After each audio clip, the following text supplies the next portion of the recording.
ನಮಸ್ತೆ ಎಲ್ರಿಗೂ, welcome to my channel. Actually ಇವತ್ತು ನಾನು ನಿಮಗೆ ಗುಲಾಬ್ ಜಾಮೂನ್ ಮಾಡೋದು ಹೇಳ್ಕೊಡ್ತಾ ಇದ್ದೀನಿ. ಅದಕ್ಕೋಸ್ಕರ ನಂದಿನಿ ಬ್ರ್ಯಾಂಡ್ ಜಾಮೂನ್ ಮಿಕ್ಸ್ ಪೌಡರ್ನ ಉಪಯೋಗಿಸ್ತಾ ಇದ್ದೀನಿ. ಬನ್ನಿ, ಇವಾಗ ಮೊದಲಿಗೆ ಒಂದು ಬೌಲ್ ತಗೊಂಡು ಇದಕ್ಕೆ ಮಿಕ್ಸ್ ಪೌಡರ್ನ ಹಾಕಿ ಕೈ ಬೆರಳುಗಳ ಮೂಲಕ ಅದರಲ್ಲಿರೋ ಗಂಟನ್ನೆಲ್ಲ ತೆಗೆದು ನೀಟಾಗಿ ಪೌಡರ್ ಮಾಡ್ಕೊಳ್ಳೋಣ. ಯಾವಾಗಲೂ ನೆನ್ಪಿಟ್ಕೊಳ್ಳಿ, ಜಾಮೂನ್ ಮಾಡುವಾಗ ಅಂಗೈ ಪೂರ್ತಿ ಉಪಯೋಗಿಸ್ಬಾರ್ದು. ಈ ರೀತಿ ಬೆರಳುಗಳ ಮೂಲಕನೇ ಹಿಟ್ಟನ್ನು ಪೌಡರ್ ಮಾಡೋದಿರಲಿ ಕಲಿಸೋದಿರಲಿ ಮಾಡಬೇಕು. ಓಕೆನಾ? ಈಗ ಕಲಿಸ್ಲಿಕ್ಕೋಸ್ಕರ ನಾನು ಹಾಲು ಮತ್ತು ನೀರು ಎರಡೂ ತಗೊಂಡಿದ್ದೀನಿ. ನೀವು ಎರಡರಲ್ಲಿ ಯಾವುದಾದ್ರೂ ಒಂದು ಕೂಡ ಉಪಯೋಗಿಸ್ಬೋದು. ನಾನು ಎರಡನ್ನೂ ಸ್ವಲ್ಪ ಸ್ವಲ್ಪ ತಗೊಂಡಿದ್ದೀನಿ. ಮೊದಲಿಗೆ ಹಾಲನ್ನ ಹಾಕಿ ನೀಟಾಗಿ ಬೆರಳುಗಳ ಮೂಲಕ ಕಲಿಸ್ಕೊಳ್ಳೋಣ. ಜೆಂಟಲಾಗಿ ಕಲಿಸ್ಬೇಕು. ಯಾವಾಗಲೂ ನಾವು ಚಪಾತಿ ಹಿಟ್ಟು ಕಲಿಸೋದ ರೀತಿ ಇದು ರಫ್ ಆಗಿ ಕಲಿಸ್ಬಾರ್ದು ಅಂತ ಹೇಳ್ತಾರೆ, ಆವಾಗ ಜಾಮೂನ್ ಸರಿಯಾಗಿ ಬರೋದಿಲ್ಲ ಅಂತ. ಈಗ ಮಿಕ್ಸ್ ಮಾಡಿದ್ಮೇಲೆ ನಾನು ನೀರನ್ನ ಚಿಮ್ಕಿಸ್ಕೊಂಡು ಉಪಯೋಗಿಸ್ಕೊತಾ ಇದ್ದೀನಿ. ಮೊದಲು ಹಾಲು ಹಾಕೋದ್ನಲ್ಲ ಆ ರೀತಿ ಹಾಕೋಕ್ಕೆ ಹೋಗ್ಬಿಡಿ, ನಮಗೆ ಅದಾಗ ಗೊತ್ತಾಗೋದಿಲ್ಲ. ನೀರನ್ನ ಸ್ವಲ್ಪ ಸ್ವಲ್ಪನೇ ಚಿಮ್ಕಿಸ್ಕೊಂಡು ಹಿಟ್ಟನ್ನು ಸಾಫ್ಟಾಗಿ ಕಲಿಸ್ತಾ ಹೋಗಿ. ಗೊತ್ತಾಗುತ್ತೆ, ಸಾಫ್ಟಾಗಿ ಬರೋವರೆಗೆ ನಮಗೆ ಗೊತ್ತಾಗುತ್ತೆ. ಆ ರೀತಿ ಕಲಸಿ ನೀಟಾಗಿ ಕಲಿಸ್ಕೊಡಿ, ಆಯಿತಾ? ಒಂದು ಚೂರು ಗಂಟಿಲ್ದಿರೋ ರೀತಿ ಕಲಿಸ್ಕೊಂಡು ಈಗ ಇದಕ್ಕೆ ಸ್ವಲ್ಪ ತುಪ್ಪ ಹಾಕ್ಕೊಳ್ಳೋಣ. ತುಪ್ಪ ಅಥವಾ ಎಣ್ಣೆ ಯಾವುದಾದ್ರೂ ಹಾಕೋಬೋದು. ನಾನು ತುಪ್ಪ ಹಾಗೆಯೇ ಒಂದು 1/2 ಸ್ಪೂನಷ್ಟು ಎಣ್ಣೆ ಕೂಡ ಹಾಕಿದ್ದೀನಿ. ಎಣ್ಣೆ ಹಾಕಿರೋ ವಿಡಿಯೋ ಸ್ಕಿಪ್ ಆಗಿದೆ.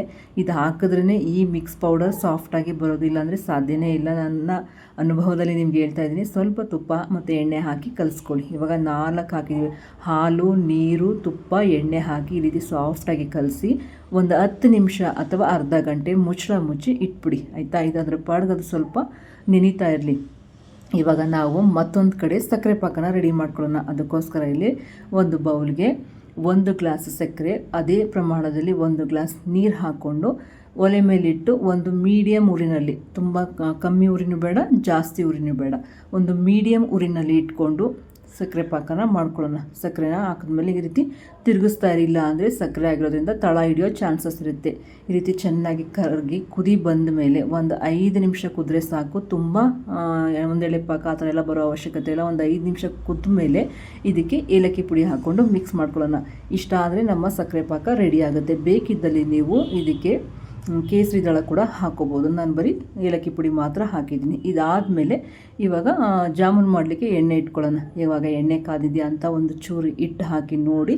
ಕಾದ್ಮೇಲೆ ನಾವು ಸಣ್ಣ ಸಣ್ಣ ಉಂಡೆಗಳಾಗಿ ಇಟ್ಕೊಂಡಿರ್ತೀವಲ್ಲ, ಆ ಜಾಮೂನ ಇದು ಎಣ್ಣೆ ಒಳಗಡೆ ಹಾಕುವ. ಎಣ್ಣೆ ಒಳಗಡೆ ಹಾಕಿ ಎಲ್ಲ ನೀಟಾಗಿ ಹಾಕ್ಕೊಬೇಕು, ಆಯಿತಾ? ಹಾಕಿದ್ಮೇಲೆ ನೀಟಾಗಿ ಬೇಯಿಸ್ಕೊಳ್ಳಿ. ಹಾಕಿದ ತಕ್ಷಣ ಸ್ವಲ್ಪ ತಿರುಗಿಸಿ. ನಾನು ತಿರುಗಿಸೋದು ಸ್ವಲ್ಪ ಲೇಟ್ ಆಯಿತು. ಸ್ವಲ್ಪ ಕೆಳಗಡೆ ಕಲರ್ ಬಂತು, ಪರವಾಗಿಲ್ಲ. ಪೂರ್ತಿ ಕಲರ್ ಬಂದಮೇಲೆ ಸರಿ ಹೋಗುತ್ತೆ. ಹಾಗೆಯೇ ಇದನ್ನು ಕೂಡ ಮೀಡಿಯಮ್ ಉರಿವಿನಲ್ಲಿ ಇಟ್ಕೊಂಡು ಬೇಯಿಸ್ಕೊಳ್ಳಿ, ಇಲ್ಲಾಂದರೆ ಒಳಗಡೆ ಬೇಯೋದಿಲ್ಲ, ಗಂಟು ಥರ ಉಳ್ಕೊಳ್ಳುತ್ತೆ. ಓಕೆನಾ? ಅದಕ್ಕೋಸ್ಕರ ಒಂದು ಮೀಡಿಯಮ್ ಉರಿನಲ್ಲಿ ಇಟ್ಕೊಂಡು ಸ್ವಲ್ಪ ತಾಳ್ಮೆಯಿಂದ ಜಾಮೂನ ಯಾವಾಗಲೂ ಬೇಯಿಸಬೇಕು. ಆವಾಗ ಜಾಮೂನ್ ತುಂಬ ಚೆನ್ನಾಗಿ ಬರುತ್ತೆ. ನೋಡಿ, ಇಷ್ಟು ಕಲರ್ ಬರಲೇಬೇಕು. ನೀವು ಅನ್ಕೋಬೋದು ಸ್ವಲ್ಪ ಕಲರ್ ಜಾಸ್ತಿ ಆಯಿತು ಅಂತ, ಆದರೆ ಇಲ್ಲ, ಈ ಕಲರ್ ಬಂದ್ರೇ ಜಾಮೂನ್ ನೀಟಾಗಿ ಒಳಗಡೆಯಿಂದ ಬೆಂದಿರುತ್ತೆ. ಸೊ ಹಿಂಗೆ ಬೆಂದ ಮೇಲೆ ಒಂದು ಟಿಶ್ಯೂ ಪೇಪರ್ಗೆ ಎಲ್ಲ ಜಾಮೂನು ತೆಗೆದು ಹಾಕ್ಕೊಳ್ಳಿ. ಟಿಶ್ಯೂ ಪೇಪರ್ ಮೇಲೆ ಒಂದು 2 ನಿಮಿಷ ಇರಲಿ ಅಥವಾ 1 ನಿಮಿಷನಾದರೂ ಇರಲಿ. ಎಣ್ಣೆ ಎಲ್ಲ ಚೆನ್ನಾಗಿ ಎಳ್ಕೊಂಡ ಮೇಲೆ ಇದನ್ನು ನಾವು ಸಕ್ಕರೆ ಪಾಕಕ್ಕೆ ಹಾಕೋಬೇಕು. ಈ ಸಕ್ಕರೆ ಪಾಕ ಕೂಡ ಸ್ವಲ್ಪ ಬೆಚ್ಚಗಿರಲಿ, ಆವಾಗ ಜಾಮೂನು ಪಾಕನ ನೀಟಾಗಿ ಎಳ್ಕೊಳ್ಳುತ್ತೆ, ಆಯಿತಾ?